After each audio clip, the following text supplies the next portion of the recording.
Lucifer alongside Michael and Gabriel, it would appear that as it is in heaven, so it is on earth.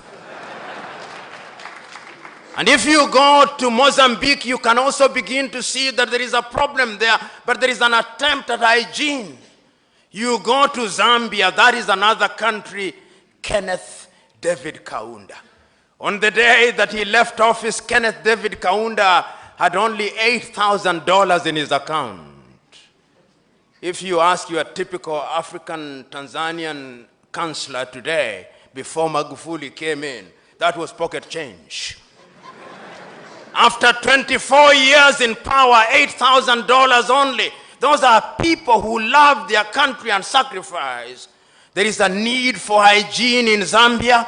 It is the only country in the world that I know where when an opposition leader blocks a motorcade, it does not become the offense of obstruction, it becomes the offense of treason. Unprecedented in the world. Hygiene is necessary in that country. And I look forward to hygiene being introduced. Then one comes to Tanzania.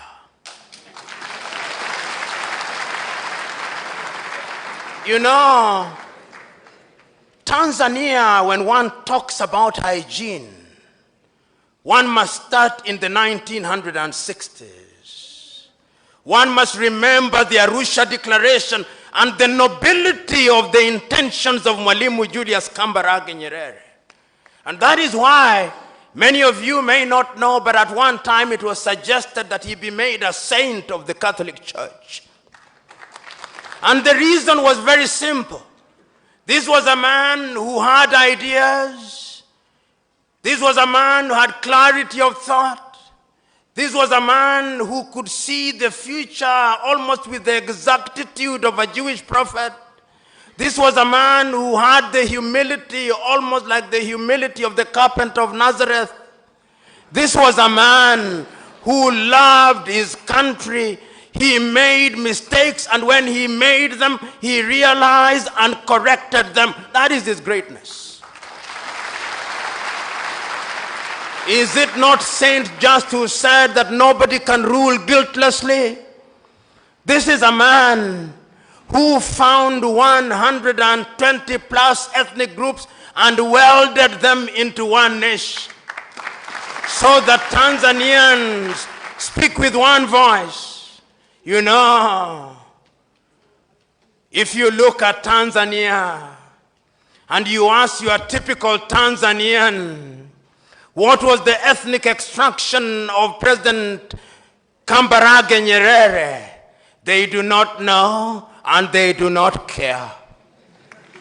If you ask Tanzanians what was the ethnic extraction of the second president of Tanzania, Mzee Ali Hassan Mwinyi, the Tanzanians do not know and they do not care because it does not matter. If you ask them what was the ethnic extraction of the third president of Tanzania, Benjamin William Mkapa, they do not know and it does not matter and they do not care. And if you ask Tanzania what was the ethnic extraction of your fourth president, Jakaya Mrisho Kikwete, they do not know and they do not care. And if you ask them what is the extraction of your fifth president, John Pombe Magufuli, they do not know and they do not care. They only know that he's a bulldozer.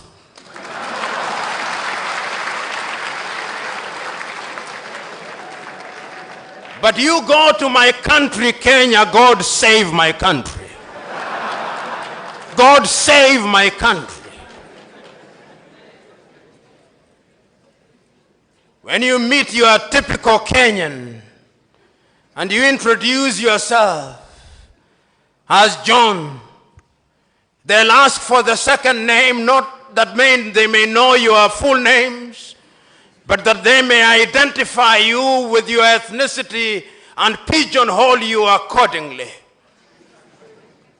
When you go into that country, which is a great country in prospect, but which is being destroyed by negative ethnicity, you ask them who the first president of Kenya was, they'll tell you it was Jomo Kenyatta and he was Kikuyu, and we care. We want our Kikuyu president. And if you ask them who was the second president, they'll tell you it was Daniel Arap Moi of the Kalenjin extraction, and we cared because it was our turn to eat.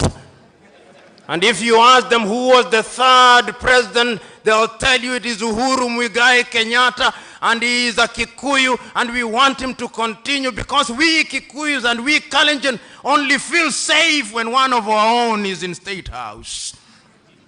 And if you ask the opposition, and you ask the leaders from my own ethnic group, the Luo of Kenya, the Luo will tell you we have been marginalized for too long. The time has come that God must smile upon us, and our son must be the president. And if you ask the Luhyas, they'll say the same thing. That is the tragedy of gigantic proportions. I'm submitting to us that the country called Kenya needs political hygiene. I'm submitting to us that the country called Kenya needs to come to Tanzania here on a benchmarking tour, and that the President of the Republic of Kenya and all our parliamentarians should sit at the State House and be lectured by John Pombe Magufuli on the finer points of governance.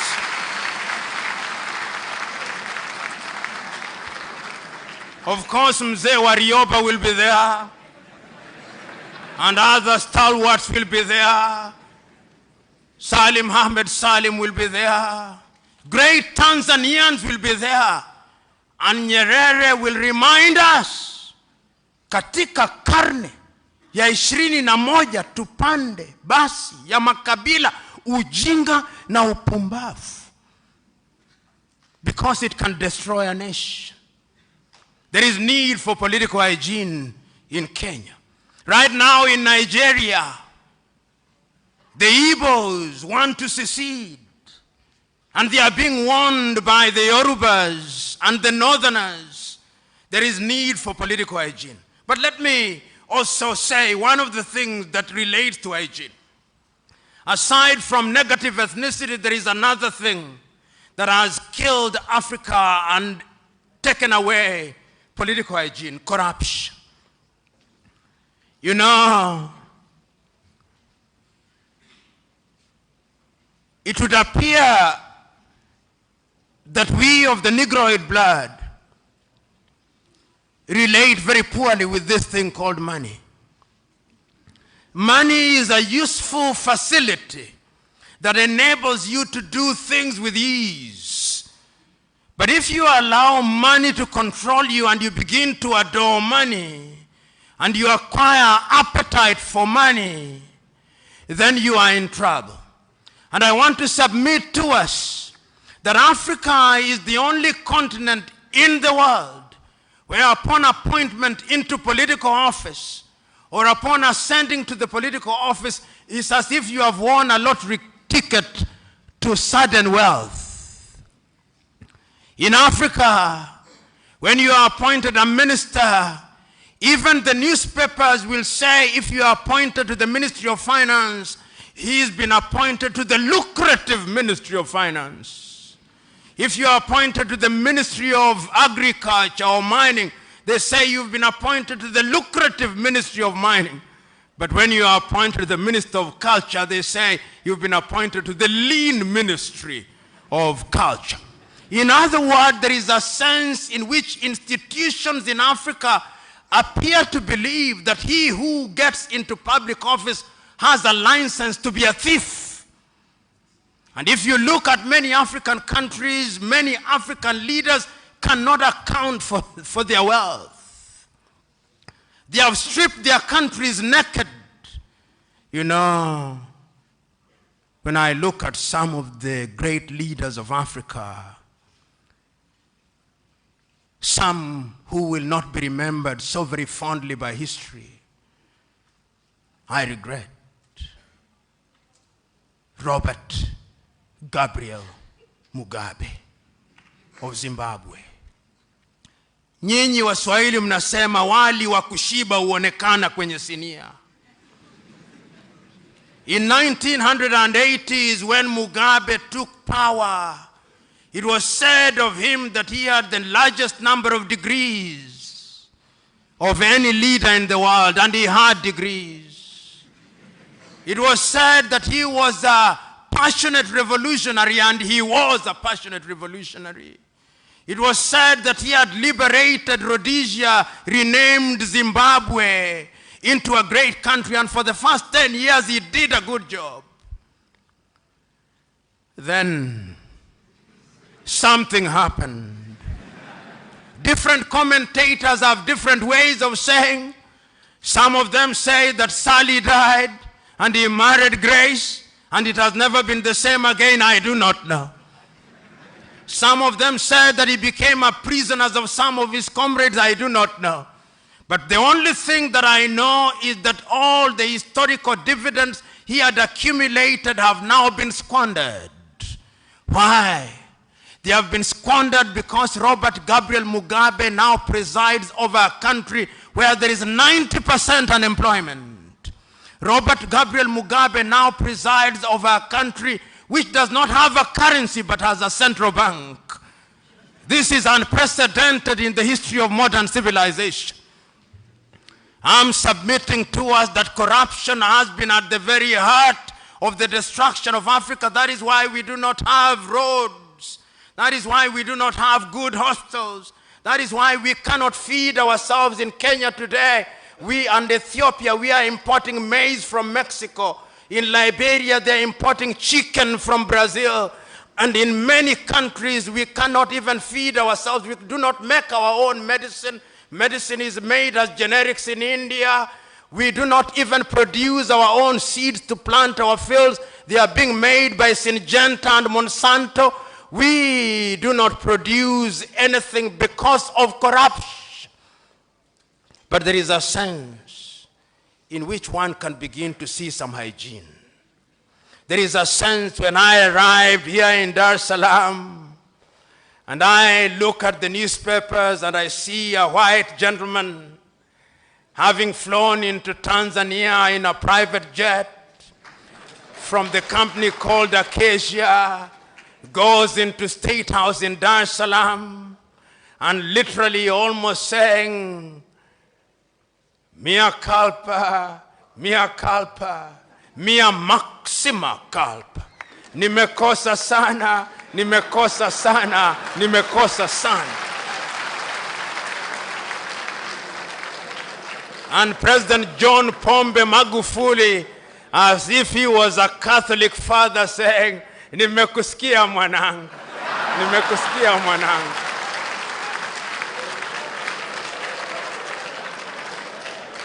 Tutakuhurumia lakini kwa masharti. Na masharti ni ya kwamba lazima ulipe ulizozipora.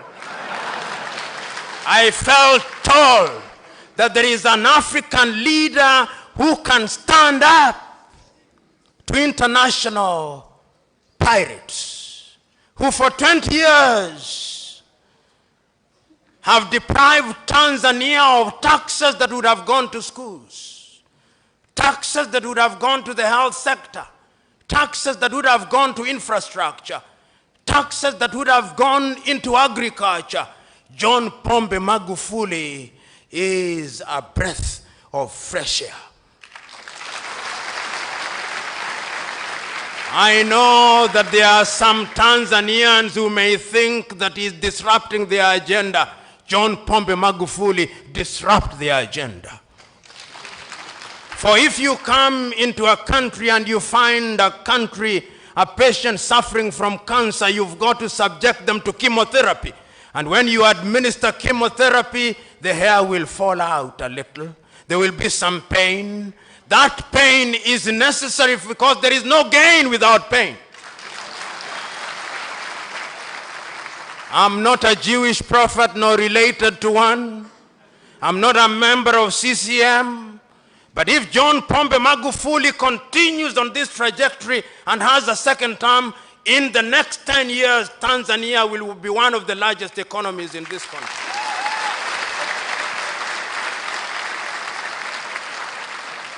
God save John Pombe Magufuli. You know, I was reading a tweet and some American is saying, bring us John Pombe Magufuli. And I was in Kenya, and I said at one time that we need to Magulify Kenya. In other words, there is a sense in which a new English word can be found, the Magufulification of Africa. In fact, I dare say that even my own paper, instead of calling it a call for hygiene in African politics, I would say the Magufulification of Africa, and I would still be right. But the whites say that one swallow does not make a summer. There are other good examples in Africa of the beginning of the introduction of political hygiene. Ian Khama in Botswana. Ian Khama in Botswana, it is said that a minister in his government went to him and said, "I've been named in a scandal, Your Excellency, help me." He told him, "There is nothing that I can do." The individual went to his rural home. The following day, it is reported that he had committed suicide. I'm not a sadist, nor do I intend to be one, but if there are such individuals, I want more suicides. Ian Khama is yet another breath of fresh air. Paul Kagame of Rwanda, 1994, the United Nations turned away the Rwandese within 100 days. Anything between 800,000 and 1 million Tutsis and moderate Hutus were killed even in churches. Then there came a tall, lanky man, Paul Kagame, and his comrades in arms. I was there 2 days ago, and one of the best drives out of any airport in the world is to be found in Kigali, in Rwanda. And you can see, so that those who thought that Africans cannot do it, our color is innocent. The Negroid, the dark color is innocent. It is not in our DNA. No. What happens is that there are some within our ranks who are errant, who must be punished. One can go on and on, but even my own good friend Yoweri Kaguta Museveni found a dilapidated Uganda. And even if you say that Yoweri has now stayed a little longer, there is a sense in which history will remember him fondly. One can go on and on, but one must also remember that lunch must be served. And if one remembers that lunch must be served, one must also remember that there is the law of diminishing returns. And one must also remember that one must now grow to their conclusion, even as they are talking about a call for political hygiene. So I'm submitting to us this morning that Africa can be great and Africa must be great. But Africa will only be great if we Africans do that which is good and right. The great Indian nationalist Chakravarti Rajagopalachari said that when politics stumbles, the country pays. So the first thing that we must do is to introduce hygiene in our politics. And now that I'm in Tanzania, the first thing that we must do is to Magulify our politics.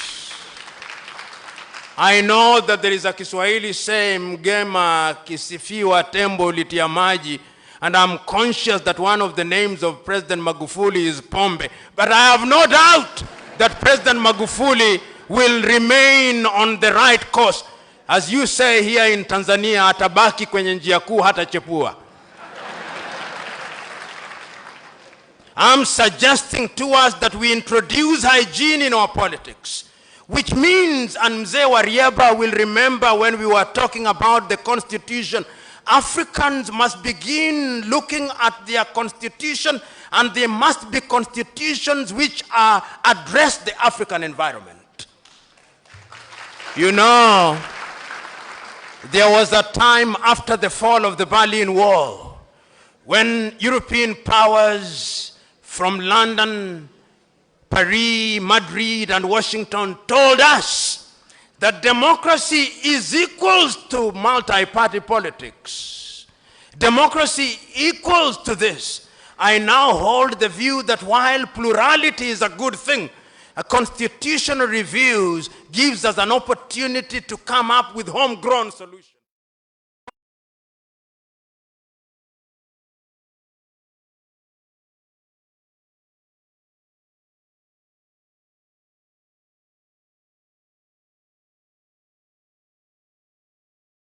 Which I think now has created an environment that makes governance very difficult.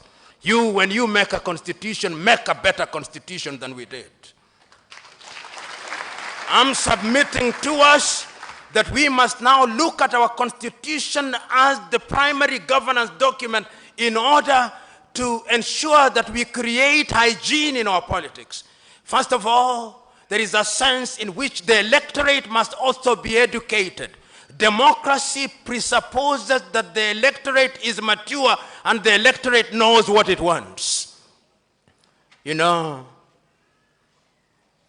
days ago, an individual from my ethnic group called me and he told me this time round we are taking it. And I said, who are we? And he told me, don't you know? I knew what he was saying, of course. And immediately I told him, never, ever appeal to my ethnic sensibilities. I did not go to school that I vote individuals because they come from my ethnic group. Tell me their agenda on health, their agenda on agriculture, so that if I vote for them, it should just be coincidental that we come from the same ethnic extraction. I'm submitting to us that even you, the electorate, when you are called upon to vote, vote right. I remember in 2007 when I attempted to seek a parliamentary seat and I had a 10-point agenda with sera zangu. The people said, sisi hatutaki sera, tunataka karo. Then I told them subsequently that how is it, and I repeat it again here, you have been given an opportunity to elect, you elect a hyena to take care of goats, and then when the goats have been eaten, you wonder why. I'm submitting to us that one of the ways is having a new constitutional dispensation. The other thing that we must do beyond the institution, beyond the constitution, is to have institutions. Mwalimu Julius Kambarage Nyerere, whom you now rightly refer to as Baba wa Taifa, said, you are not successful until your successor succeeds. Today, Mwalimu Kambarage Nyerere is successful because his successors have succeeded. Did you not have Mzee Mwinyi? Did you not have Benjamin William Mkapa? Did you not have Jakaya Mrisho Kikwete? Did you not have John Pombe Magufuli, who have seen and said, we must protect the sitting presidents? In order to preserve the nation, sometimes memories must be selective. I remember after the civil war in Nigeria, the young Yakubu Gowon, receiving the Biafrans who had surrendered, said, brothers, I'm happy to see you. And the commentator says, at a critical point in Nigerian history, the victor did not gloat and the vanquished were not humiliated. What Pombe Magufuli is doing is right. There is no future without forgiveness. There is no future without selective memories, but we must never forget. I'm submitting to us that the only thing that survives and will introduce hygiene in African politics is institutions. Because institutions will exist beyond us. And I'm happy to say that in Tanzania, one begins to see institutions. One begins to see individuals who are smaller than institutions. Because if you are larger than institution, then you consume institution. And Mobutu Sese Seko reminded us that when he changed his name from Joseph Desire Mobutu to Mobutu Sese Seko Kukumbendu Wanzambanga. And when he died, until today, the Democratic Republic of Congo is not at ease. Beyond the institution, the other thing that we must do is that we must have men and women of integrity. These men and women of integrity are not angels. They'll have made mistakes, but they'll have learned from those mistakes. These men and women should be subjected to certain ideals. That is why Mwalimu Nyerere once again said, lazima tuwe na siasa ya maadili na miko. There must be taboos in politics, the do's and the don'ts. Tukiwa na sera huria, basi ni uhuni utatamalaki. I'm submitting to us that we must have integrity in order to inject hygiene in Kenya, in African politics. I'm submitting to us the fourth thing, that the other thing that we must do is that we must de-ethnicize our politics. And I'm saying, it doesn't mean that you reject your being a Sukuma or a Mhaya or a Luo or a Kamba. Celebrate all those. But remember that in order to produce melodious music, you play the white of the piano and the black of the piano, and lo and behold, there is symphony, and there is harmony, and there is joy. I'm submitting to us that in order to introduce hygiene in our politics, the quality of the lives of the people must be improved. The gross national happiness index must improve, not the gross domestic product. I'm submitting to us that the misery index must go down. In other words, young Tanzanians and young Africans must have the opportunity to realize their potential. They must not go out to be humiliated. You know, today, and if there is any Chinese in the assembly, forgive me, because the Chinese are an amazing people. 30 years ago, China was a third world country. Then they made a decision, and China will never be the same again. I want to submit to you, all of you who are in this assembly, 99% of the things that you have are from China. If it is your phone, even if it is iPhone, it is assembled in China. Everything we have is from China. China has become the factory of the world. They know what they want and they are going for it. I'm submitting to us that if we are to produce hygiene in African politics, we must know what we want. Nyerere used to say, wakati mwingine wa Afrika tunabaki tunashangaa na kuduatu. Wachina hawa.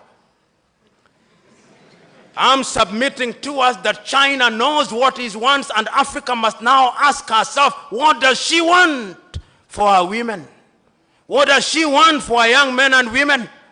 And I have no doubt that we have the wherewithal to find out what we want. I'm submitting to us that we must also introduce equality and inclusivity. Our women must be given their pride of place. And I must say, you know, somebody said something with which I agreed terribly 2 days ago. Why must it be that when we are dealing with our women and our youth, we must create for them a microfinance? Why? For how long will our women be in micro enterprises? Why can't our women be involved in mega enterprises? I'm submitting to us that we must mainstream our women, because 52% of the population cannot be left in the periphery. And I'm saying that when you include everybody, when everybody is at the dinner table, then everybody will be happy, because the last time I checked, I used to think that there were two ways of being at the dinner table of civilization. And I used to say that at the dinner table of civilization, you can be present as a waiter or a diner. But 2 days ago, somebody told me, no, that you can also be the food to be eaten. So Africans, choose you now. What role you want to play at the dinner table? Do you want to be the food to be eaten? Do you want to be the waiter to be waiting upon the diner? Or you want to be the diner? Africans have been food for too long, Africans have been waiters for too long. This is the time to be diners at the dinner table of democracy. I'm submitting to us that we are not children of a lesser God. I'm saying that there is a tide in the affairs of man which, taken on a crest, leads to great fortunes. But if you miss them, it leads to great miseries. Shakespeare was right. Chinua Achebe was right. If you want and you seek, you will never fail to find. Difficulties may and indeed will exist, but it's through overcoming them that we grow stronger. And I'm submitting to us that we have the ability to do that. And to the young Africans, Chinua Achebe posed the question, where are the young suckers that will grow when the old banana dies? Are you those young suckers that will grow when the old bananas who are seated here die? Because the future of Africa is in your hands. Young Chinese are coming here, teaching us how to read Mandarin. Are we teaching them Kiswahili? Young Chinese are coming here working 7 days a week. Are you working 7 days a week? You artists, kuku can vaa raizoni, but beyond varing raizoni, the kuku must land and liberate Africa. You young Africans, why are you going to Europe and America? You young Africans, why are you celebrating Manchester United, not younger? You young Africans, why don't you have Sunday Manara and Gibson Sembuli recreated rather than Cristiano Ronaldo and Lionel Messi? You young Africans, why are you celebrating Julio Iglesias? Why are you not celebrating Farida Karoli? Why are you not remembering Baraka Munshehe Mwaruka, solo in his national? I'm submitting to us that in order to have political hygiene, we must also have self-esteem.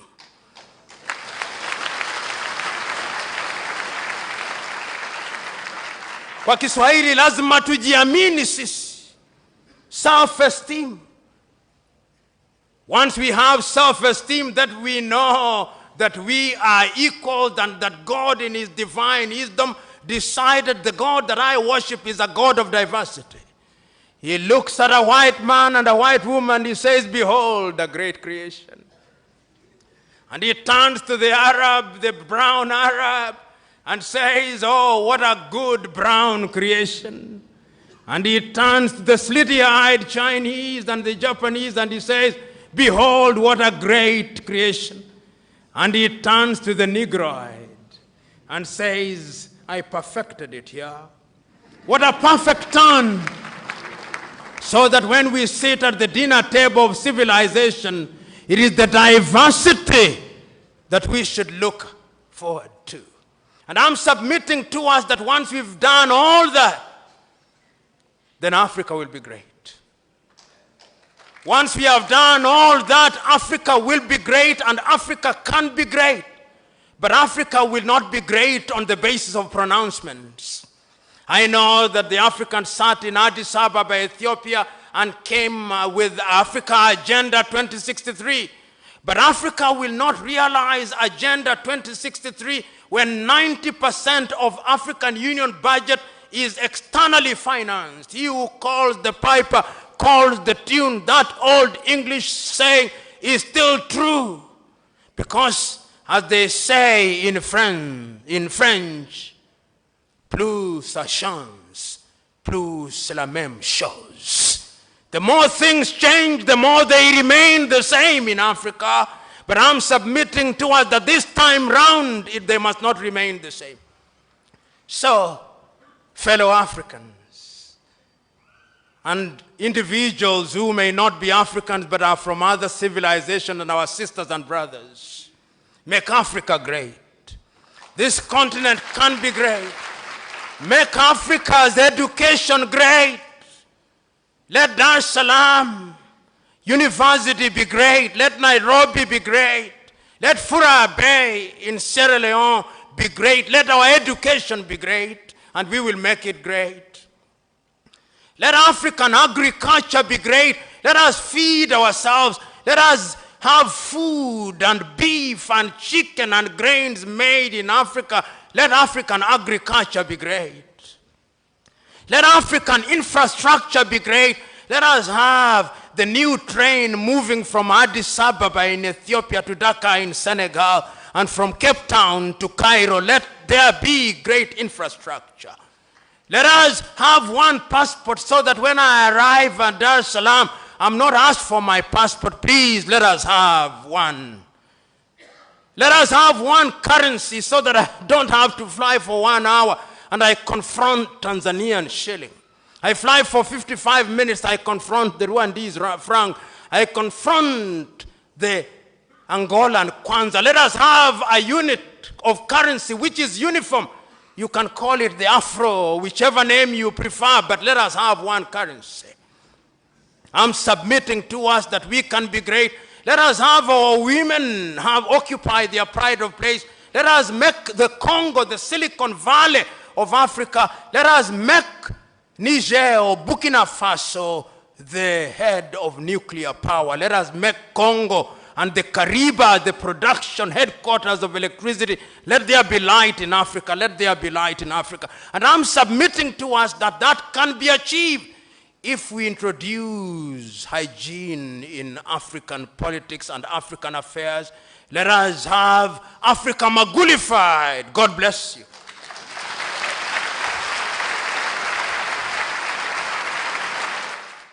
Naitwa Niki wa Pili, ni msanii wa rap. Mimi nataka kufanya tu tafakuri kulingana na aliyosema profesa. Na nataka ya maswali tu ya tafakari sisi, sio profesa. Cha kwanza, je, tulipelekwa ukoloni kwa sababu tulikuwa tuna low self esteem? Tulipelekwa ukoloni kwa sababu tulikuwa hatuna taasisi imara? Tulipelekwa ukoloni kwa sababu tulikuwa hatuna constitution? Nataka maswali mtafakari. Swali lingine ni kwamba ametoa historia ya viongozi wema na waovu. Je, swali ni swala la tabia ya mtu mwenyewe kuwa mlafi, kwamba kina Nyerere walikuwa na tabia nzuri na wakina Idi Amin walikuwa tabia mbovu, au ni swala la mfumo linamplace kiongozi kuplay role fulani ya ufisadi na mfumo wenyewe wa kifisadi? Swali lingine, tumesikia kina Nkuruma waliondolewa, kina Sankara, kina Lumumba. Kwa nini? Sio kwa sababu walikuwa kwa serikalini wanakataa kula rushwa. Waliondolewa kwa sababu walikuwa wanataka kuvunja mfumo wa kinyonyaji wa uchumi. Tusipoteze hiyo point. Kwa hiyo ukombozi wetu ni kubadilisha kiongozi, tusubiri aje kiongozi mwema, au ni kubadilisha mfumo wenyewe mzima? Tunasema tutengeneze katiba. Katiba ni mchakato wa kirasimu. Ni mchakato wa tabaka gani? Tabaka gani litahozi mazungumzo ya katiba na litawakilisha interest za kina nani? Tunasema tutengeneze taasisi. Taasisi katika fikra zipi? Kwa sababu hiyo lugha ya taasisi inaongelewa na wakubwa World Bank wote wanaongea. Au taasisi katika lugha ya Mwalimu ya kusema vijiji ndio vituo vya demokrasia, vituo vya maendeleo, au vituo vya mamlaka? Je, tatizo ni rushwa au ni mfumo mzima? Kwa mfano mimi nagombea ubunge, natafuta hela za kampeni kuwa mbunge. Chama kinagombea urais, natafuta hela za kampeni kuchukua madaraka. Hizo hela wanapata kwa nani? Wanapokuja kupata mamlaka, hiyo mikataba waenda kufanya kwa nani? Kwa hiyo kumbe huo mfumo wenyewe wa demokrasia ni tool, ni chombo cha kufanikisha huo mfumo mzima wa unyonyaji ufanye kazi. Kwa hiyo profesa ameongea vizuri sana, lakini kwangu mimi nasema ukombozi wa Afrika hautaletwa na Mesaya, Masi. Hata ukiwasoma kina Mwalimu, kina Cabral, kina Sankara, waliogopa sana hiyo dhana ya umasi ambao sisi wote tunaiabudu. Leo tumejaa kwa sababu anakuja Profesa Lumumba. Ni dhana ya umasi. Hakuna wakulima hapa wamekuja kutoa mada. Hao ndio wanaishi umaskini kila siku. Hakuna wakonda, hakuna wapiga debe. Kuna hiyo hierarchy ya kuhodhi maarifa. Sisi wasomi ndio tutaongea. Wale wanyonge tumewaacha. Kwa hiyo kwangu mimi nataka kukazia kwamba mapinduzi pekee ambayo yataikomboa Afrika kwanza ni kuvunja huo mfumo mzima wa uchumi na kubadilisha mfumo kama Mwalimu alivyotaka kubadilisha mfumo. Turudishe nguvu kwa wananchi. Tukumbuke mapinduzi ya Afrika yalipigwa na wananchi, lakini viongozi walipokuja kuyashika na kukaa kwenye mikutano waliwalagai na kuwauza wananchi. Tunatengeneza taasisi, lakini Mwalimu alisema taasisi za kidemokrasia, kwa sababu zako ni taasisi lakini ni chombo cha ubepari. Kwa hiyo kwangu mimi naungana na profesa kwamba tumeona viongozi wachafu, lakini mfumo unawapa fursa za kuwa wachafu. Kwa hiyo lazima tuelewe mfumo mzima unafanyaje kazi na tools zake ni zipi. Mimi naogopa sana hizo lugha za taasisi, equality, kwa sababu wakoloni ni lugha zao hizo, katiba na kila kitu. Kwa mimi narudi kwa sababu ilimfanya Sankara akawawa Hani wa South Africa, akawawa Lipumba, kwa sababu walitaka kubadili mfumo wa kiuchumi. Na ni lazima uanze na dira kubwa kama Mwalimu alibadilisha elimu, alibadilisha siasa na kila kitu, kutengeneza mfumo mpya. Kama ambavyo wazungu walivyotoka kwenye ukabaila kwenda kwenye ubepari, waliua mfumo mzima wa ubepari. Kwa hiyo kama tunataka turudi, lazima tuue mfumo mzima wa unyonyaji na tools zake zote, tutengeneze mfumo mpya ndio tutaweza kutoka. Lakini hizo lugha za katiba na nini, hizo ni lugha za warasimu. Asante sana. I'm Dr. Wale Okedino, a former member of the parliament from Nigeria. And I have two questions for you.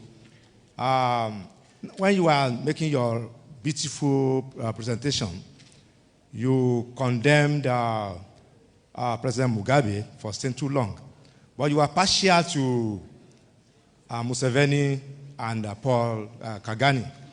Are you trying to tell us that we can allow a little extension of office for our leaders? Or how do we do this? Thank you. Thank you. I am Dr. Camillus Kasala of the Eastern Africa Statistical Training Center. I have followed Professor Lumumba's presentation. I would like to submit to us that this, what I'm going to say, will be the summary of his presentation.